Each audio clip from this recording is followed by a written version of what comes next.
Dios le bendiga, muy buen día en esta ocasión. Yo quiero bendecirlos de parte de Dios. Esa es la bondad que Dios nos da, el bendecirnos los unos a los otros. Y en especial quiero saludar a la Iglesia Emmanuel, como siempre lo estoy haciendo. Y también a usted que está viendo este mensaje, que la paz de Dios esté con usted.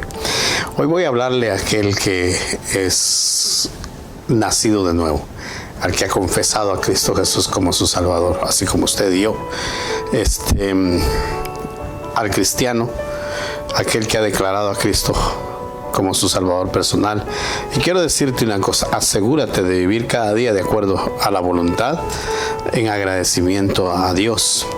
Pero algo también muy especial: no te olvides de estar dispuesto a servirle, pues la Biblia dice que Él nos libró de la muerte eterna y nos ha dado el regalo de la vida eterna. Gloria a Dios.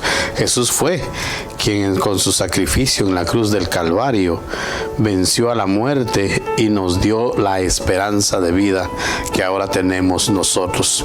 En su palabra dice que Él ahora está en el trono del Señor y está también clamando para que todos decidamos llegar a sus pies. Entonces, en base a ello, yo le quiero pedir que tomemos muy en serio este mensaje, y el mensaje se llama ¿a quién enviaré? Es una pregunta que hace Dios a nosotros. Y para ello voy a empezar con el capítulo 14 y el verso 8 del libro de Romanos. Y aquí Pablo nos habla de qué es lo que somos nosotros. Dice: pues si vivimos, para el Señor vivimos, y si morimos, para el Señor morimos. Así pues, sea que vivamos o que muramos, del Señor somos. ¿Qué quiere decir eso? Que usted y yo no somos dueños de nosotros mismos, sino que es Dios nuestro dueño. El ser humano siempre se ha preguntado sobre cuál será el sentido de la vida. Y en ese esfuerzo muchos han llegado a la conclusión de que para obtener el sentido en la vida es alcanzar riquezas, o la salud del cuerpo, o tener éxito en las cosas que hacemos.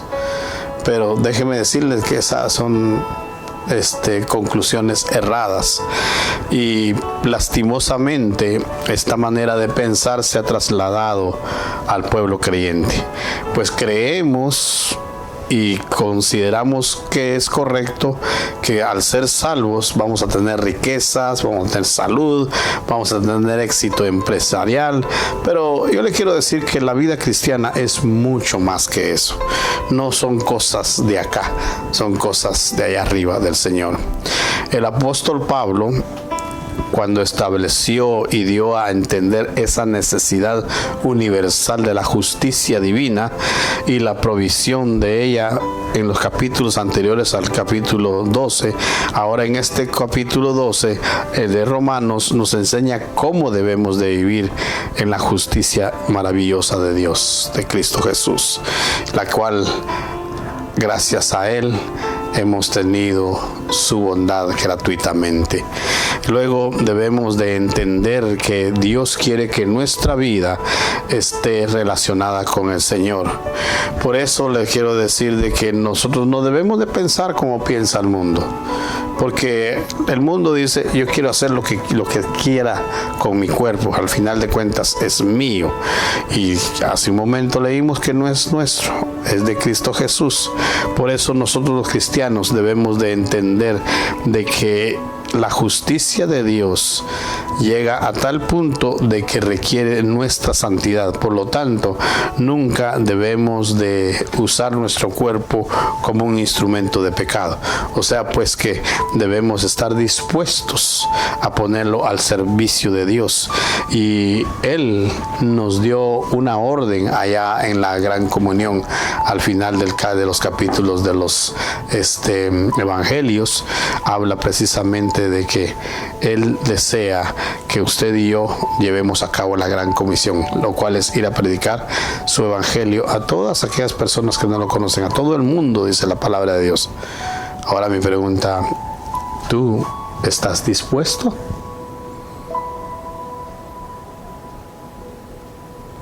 Yo quiero orar para poder empezar de lleno en este mensaje. Padre, a los que están escuchando este mensaje y en este momento se han puesto a pensar en esta pregunta, si estamos dispuestos a ser enviados a predicar tu palabra, yo te pido que tu Espíritu Santo nos toque y nos cambie nuestra mentalidad y nos haga entender que vivir la vida en ti, vivir la vida cristiana no es alcanzar el éxito en este mundo, sino llegar a tu presencia con bendición y llevar muchas coronas al momento de llegar allá, que esas serán aquellas almas que hemos alcanzado a través de tu evangelio. Bendícenos y permite que seamos ese tipo de personas.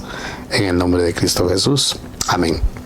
Volviendo al tema, y ahora ya específicamente un ejemplo, vamos a hablar del apóstol, el profeta Isaías. El profeta Isaías fue confrontado en una situación como esta.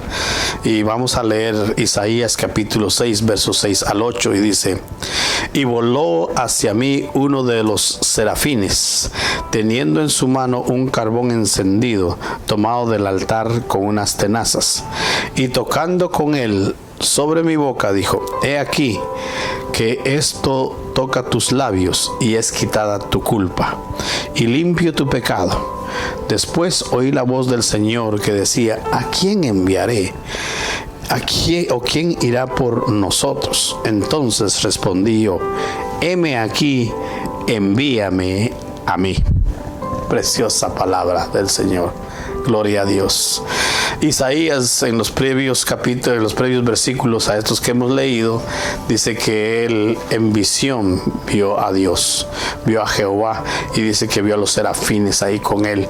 Y cuando él vio esta visión y entendió lo que Dios quería, él se sintió una persona inmunda, una persona pecaminosa, y por eso sintió miedo y temor.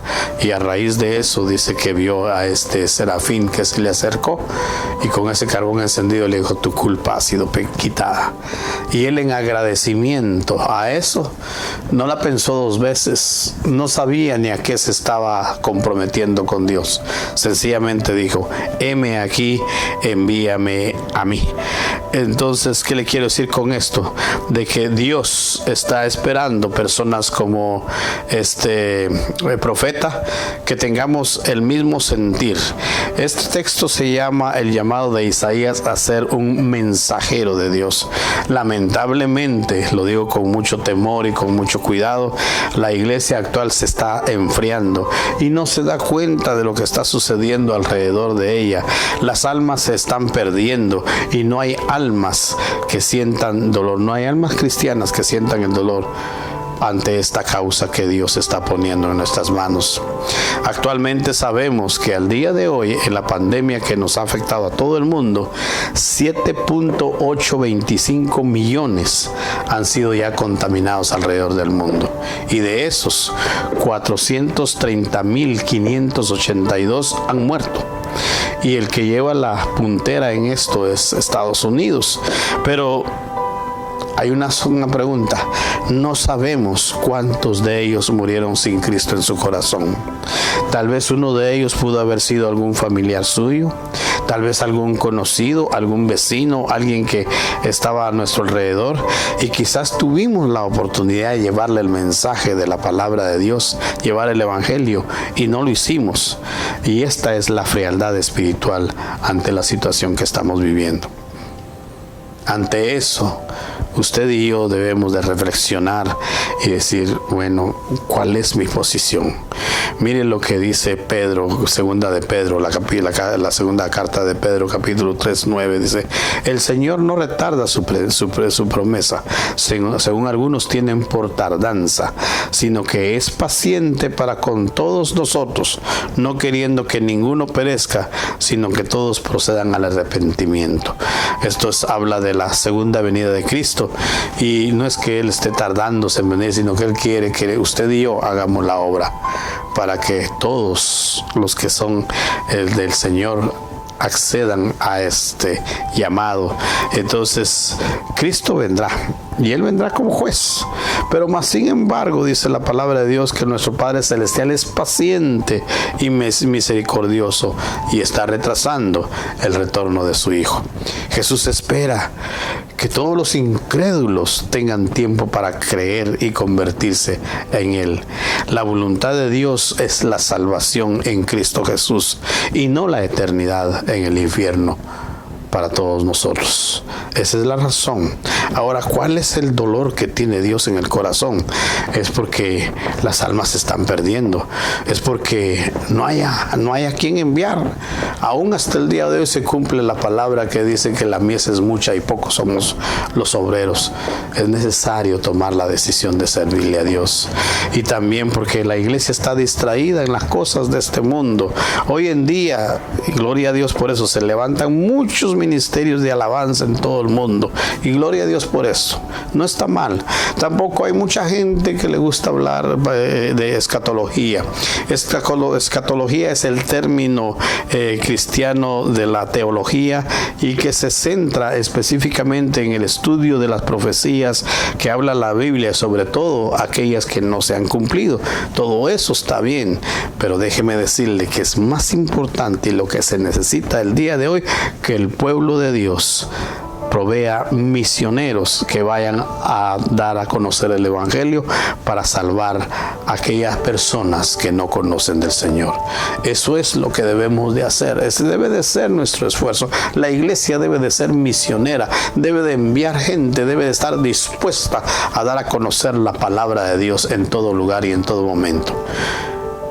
Romanos capítulo 10, verso 14 al 17 habla de algo precioso y dice: ¿cómo pues invocarán a aquel al cual no han creído? ¿Y cómo creerán en aquel de quien no han oído? ¿Y cómo oirán sin haber quien les predique? El verso 5 dice: ¿y cómo predicarán si no fueren enviados? Como está escrito, cuán hermosos son los pies de los que anuncian la paz, de los que anuncian las buenas nuevas. El 16 dice: mas no todos obedecieron al Evangelio, pues Isaías dice: Señor, ¿quién ha creído a nuestro anuncio?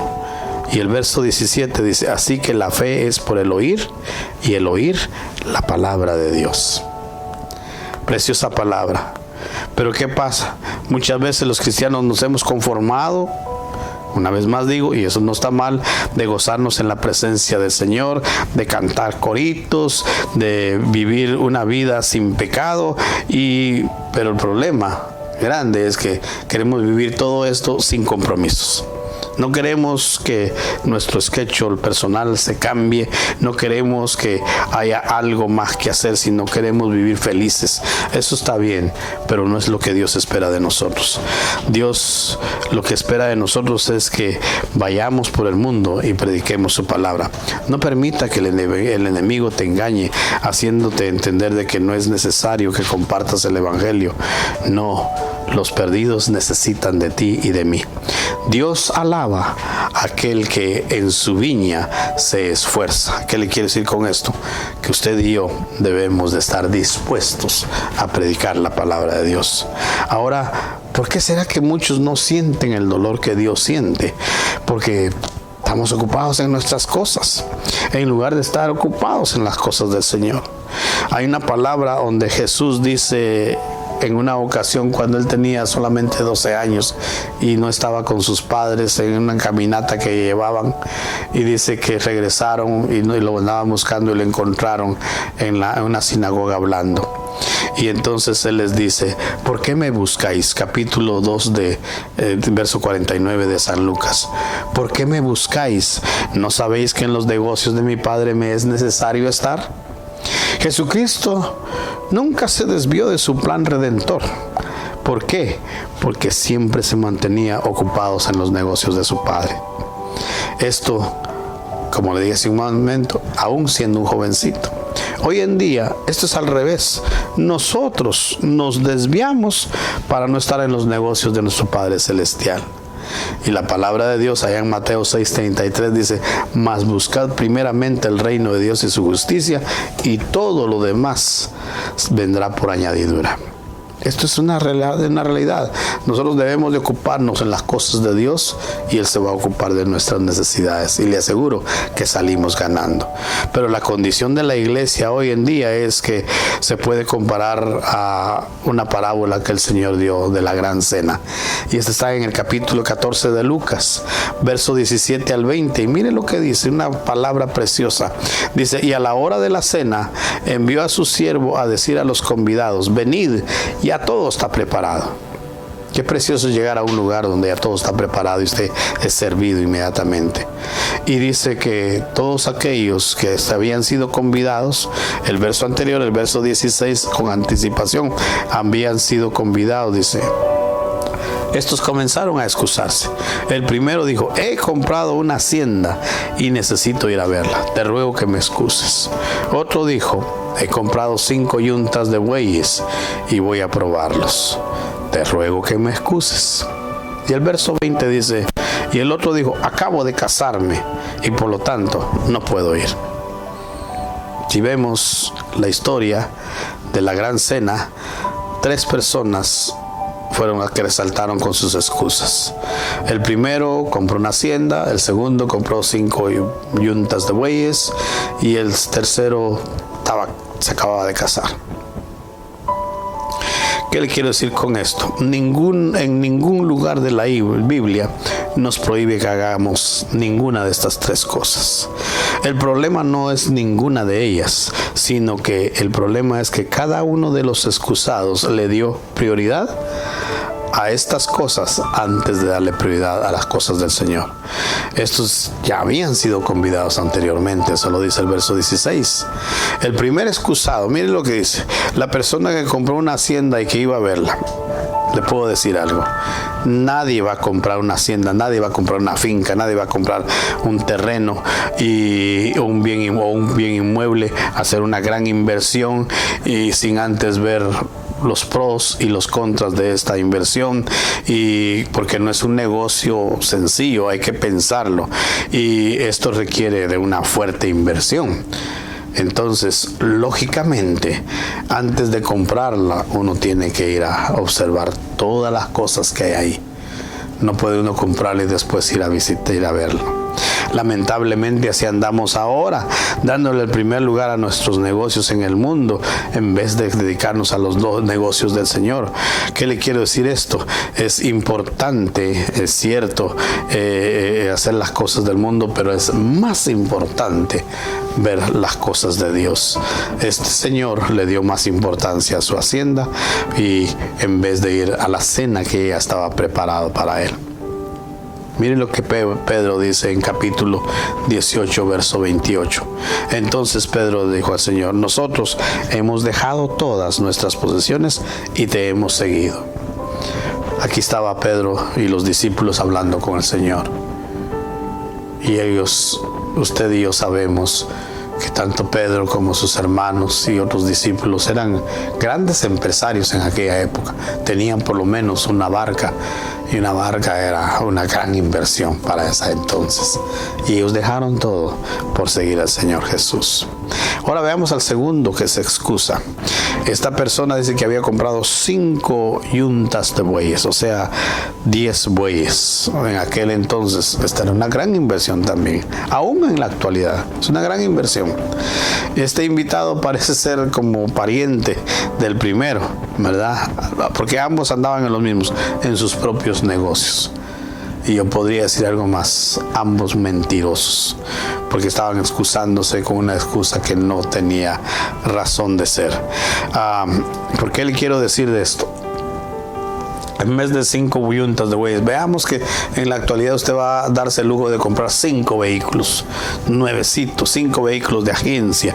Usted viene y los compra y los deja estacionados ahí en algún lugar y hasta después se acuerda que tiene que ir a probarlos. ¿Será eso correcto?